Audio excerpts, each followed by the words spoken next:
Bonsoir, bienvenue dans la vie d'un chrétien. Je suis Cédric Rostand, homme de foi et de conviction. Aujourd'hui, je vais partager avec vous un thème qui est extrêmement important dans la vie d'un chrétien. C'est la sanctification dans la vie d'un chrétien. La sanctification, c'est quoi?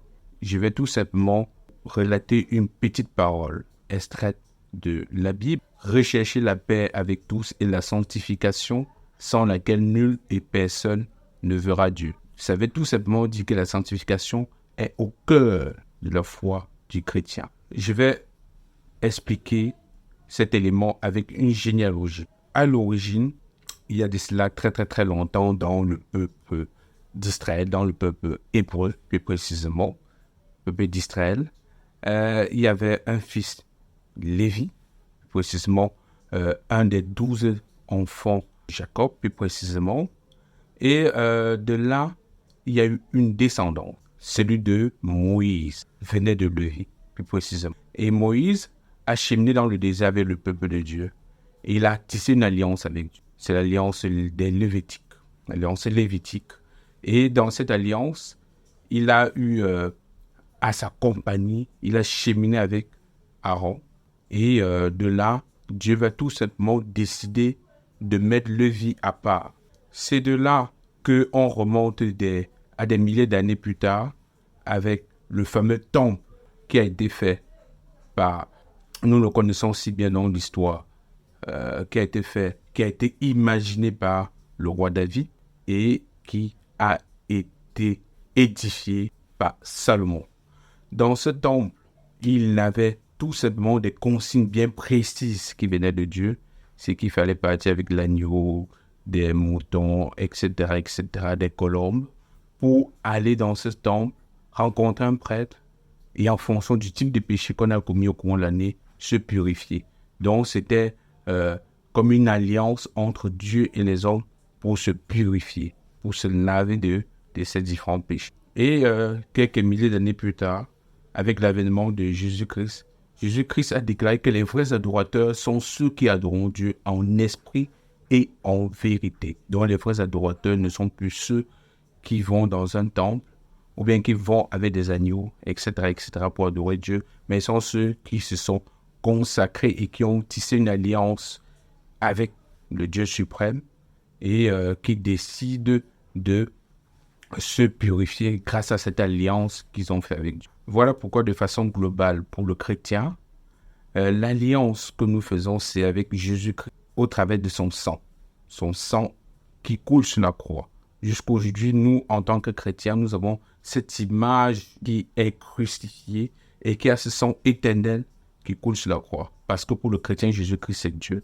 Par conséquent, Dieu étant quelqu'un d'éternel, ayant versé son sang, ce sang éternel, voilà pourquoi à chaque fois que le chrétien a besoin de se purifier, il va tout simplement piocher dans ce sang éternel qui est celui pour se laver de ses péchés. Et concernant les différents péchés, nous avons des péchés sur le plan physique, moral, voire spirituel.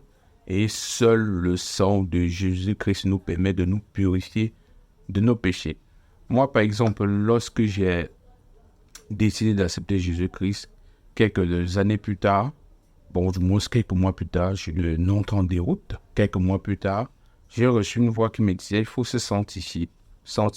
Et la sanctification est très simple à comprendre, extrêmement simple à saisir.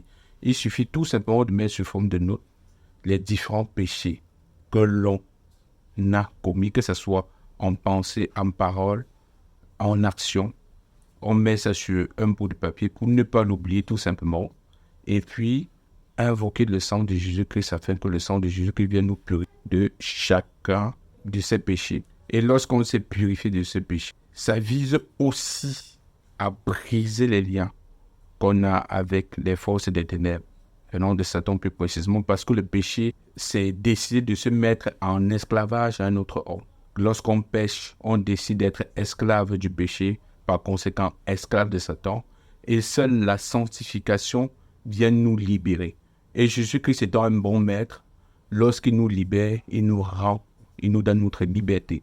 Voilà pourquoi le chrétien dans le processus de sanctification, le faire avec conviction et crainte de Dieu. Et pour résumer cette situation, je dirais que la sanctification, c'est une opération qui se fait tous les jours.